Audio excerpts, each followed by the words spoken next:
Updating your billing profile on AXIT is essential for ensuring that your payment information is current and accurate. Follow these simple steps to make the necessary changes. Step 1. Log into your AXIT account. Visit the AXIT website and log in using your credentials. Make sure you have your username and password ready to access your account. Step 2. Navigate to Billing section.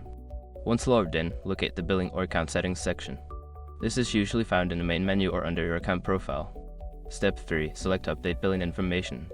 In the Billing section, look for an option that says Update Billing Information or similar. Click on this option to proceed to the next step. Step 4. Enter new payment details. Before filing a refund or dispute, use the SROC.com link in the description to open the refund dispute deadline calculator and confirm your deadline. Step 5. Save changes. After entering your new information, look for a Save or Update button. Click it to confirm your changes and ensure that your billing profile is updated successfully. By following these steps, you can easily update your billing profile on AXIT. Keeping your information current helps avoid any disruptions in service.